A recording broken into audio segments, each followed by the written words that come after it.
Welcome dears. Today we are going to study our first chapter, Adaptation in Plants. In this chapter we will learn about understand the need and importance of adaptations in plants, classify plants according to their habitat.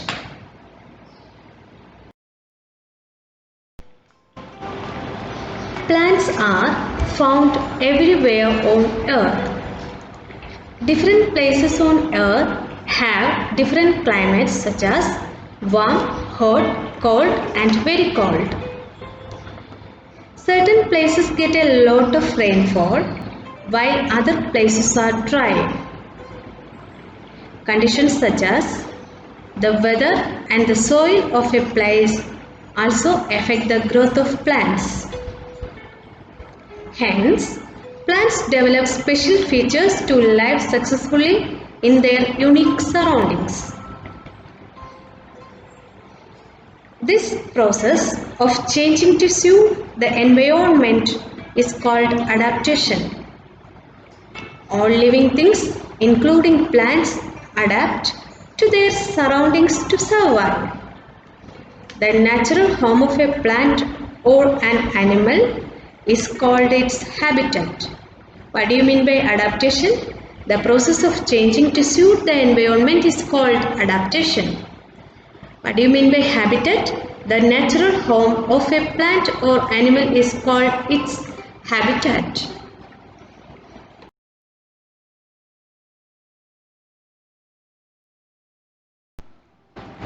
Adaptations in plants. Plants can be placed under two major groups according to their habitat. First one, plants that grow on land. Second one, plants that grow in water. Plants that grow on land are called terrestrial plants. They are of different types depending upon the place they grow in. Next one, plants that grow in water. Plants that grow in water are called aquatic plants.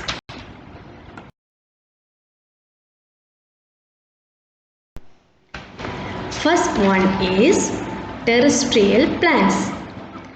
Terrestrial plants are found in different types of habitats as shown below. Deserts, hills, marshes, plains, coastal regions, grassland and forest.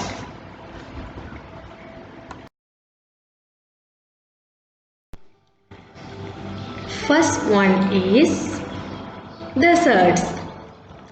Deserts are areas of land that receive little rain or no rain. It is hot, dry and sandy in deserts. Because of very little rainfall, the little water available is present very deep under the ground. Due to scarcity of water, desert plants adapt themselves in order to obtain water from the soil, prevent loss of water. For example, a cactus plant shows the following adaptations. It stores water in its thick green stem. It uses this stored water when there is no rain.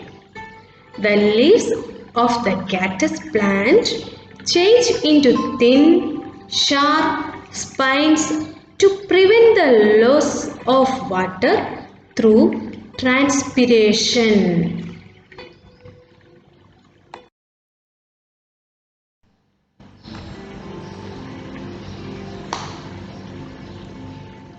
Here you can see the cactus. Cactus plant leaves have waxy layer covering fleshy leaves to help store water. Then their roots, long vertical roots growing deep into the soil to reach the water table. Prickles and spikes on stem to protect against thirsty animals. Their roots growing horizontally in the top layers of the soil to collect surface water. The third one, no leaves to prevent water loss through transpiration. Their roots storing water in special tubers or bulbs. The mulga tree is a desert tree that has tiny leaves that grows upwards.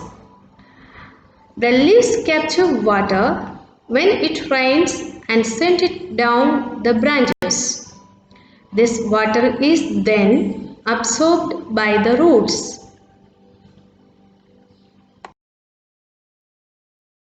Next one is hills. The temperature in hills varies from cold to extremely cold. During winters, there is snowfall in some areas. Trees that grow in hills have adapted themselves to survive the cold conditions. Pine trees have a conical shape. Why do they have a conical shape? The conical shape of a pine tree helps the snow to slip off its branches easily. Coniferous trees such as pine, cedar and fir and spruce do not shed their leaves. They are called evergreen trees as they remain green throughout the year.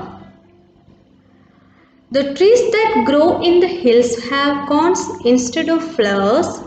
That is why they are coniferous. There are male cones and female cones. Male cones have pollen and female cones bear seeds. Next one, marshes. Marshes have plenty of water and clay soil. In clay soil, there are very little air spaces between the soil particles. So, roots of the plants growing here do not get enough air to breathe. Plants in marshes have adapted so that their roots obtain fresh air, do not get choked or rotten with water. Mangrove trees grow in marshes. Their roots do not get air under the soil and hence grow above the soil to breathe. Such roots are called breathing roots.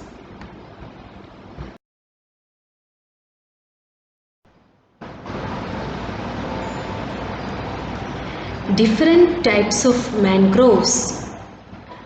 There are some of the common mangroves: yellow mangrove, grey mangrove, milky mangrove, red mangrove, orange mangrove and river mangrove.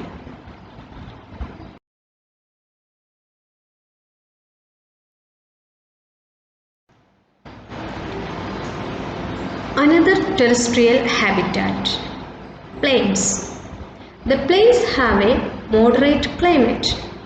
It is neither too hot nor too cold. There is sufficient rainfall. Trees such as gulmohar, peepal and banyan trees are commonly found here. They shed their leaves in winter to protect themselves from the cold weather. Such trees are called deciduous trees. New leaves appear in the spring season. Trees such as coconut, mango, shishak and teak grow in hot and damp regions. They are evergreen trees. One of the next terrestrial habitat is forest. Forests are thickly populated with different kinds of plants. Many types of plants, herbs and shrubs are found here. There are evergreen, coniferous and deciduous trees in forest.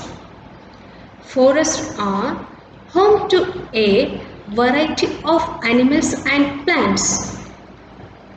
The California redwood, coast redwood and giant scotia are the tallest and largest trees in the world.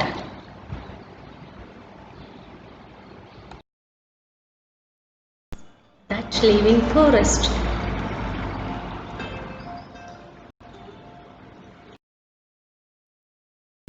Next one, grasslands.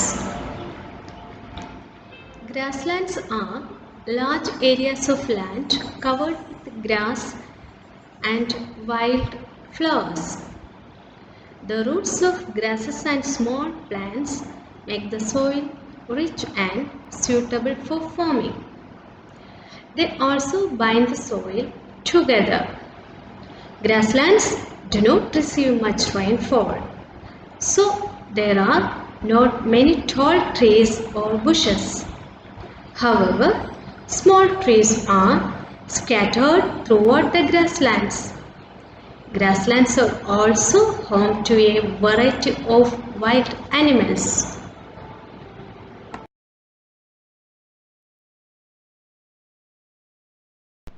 Here you can see some animals that live in grasslands.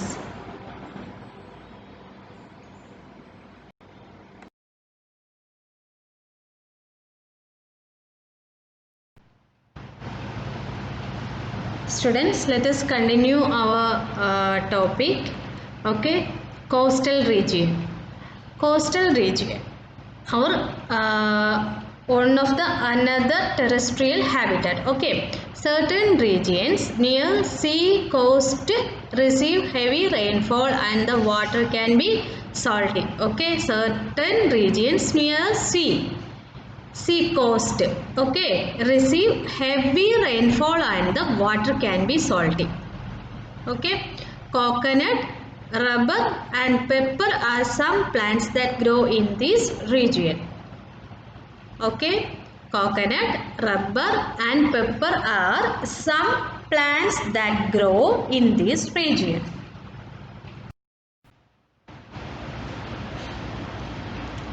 Okay, let us start our next session, coastal region. Coastal region is one of another terrestrial habitat. Okay, then coastal region. Certain regions near sea coasts receive heavy rainfall and the water can be salty. Clear? Certain regions near sea coast receives heavy rainfall and the water can be salty. Okay. Then coconut, rubber and pepper are some plants that grow in these regions. Coconut, rubber and pepper are some plants that grow in this region. Coastal region. Certain regions near sea coast receive heavy rainfall and the water can be salty. Coconut, rubber and pepper are some plants that grow in these regions.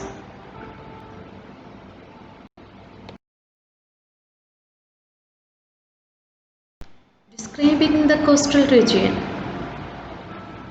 Hot and humid summers, mild winters, sandy soil, ideal for farming, land is very wide and flat.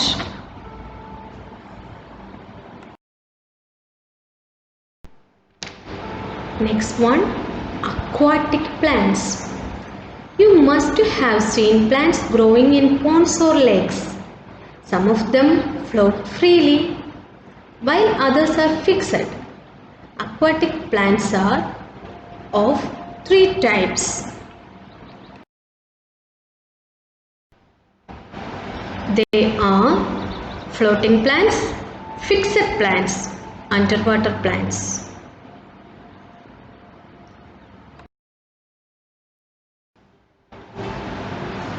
First one, floating plants.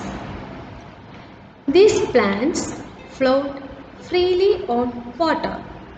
Hence, they have adapted to make their bodies light, be able to float easily.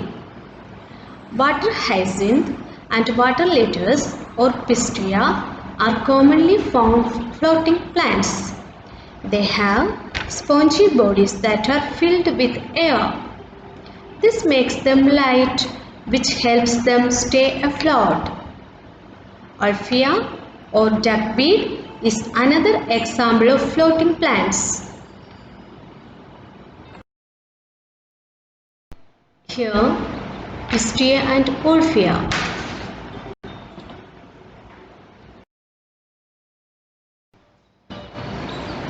Next one, fixed plants.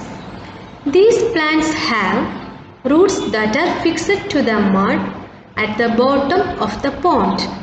They have adapted to be able to float, get enough air and sunlight to make food, avoid getting damaged by flowing water.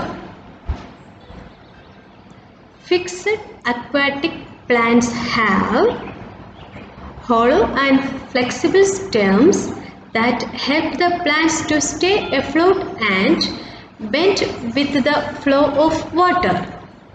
The plants are thus not damaged by strong water currents. Flat and broad leaves that help the plants to get sufficient air and sunlight. Waxy coating on the leaves to keep them waterproof. Stomata that are present on the upper surface of the leaves. Lotus and water lily are fixed aquatic plants. Underwater plants. Some plants remain completely underwater. They are also called submerged plants. They have adapted to remain underwater, breathe underwater. Hydrilla and tape grass or Vallisneria are underwater plants. Their roots fix them to the bottom of the ponds. They have thin and flexible roots that offer little resistance to water currents. Hydrilla has tiny leaves while tape grass has narrow, ribbon-like leaves. The leaves of underwater plants do not have stomata. They breathe through small air holes in their stem. These plants remove carbon dioxide present in the water released by aquatic animals.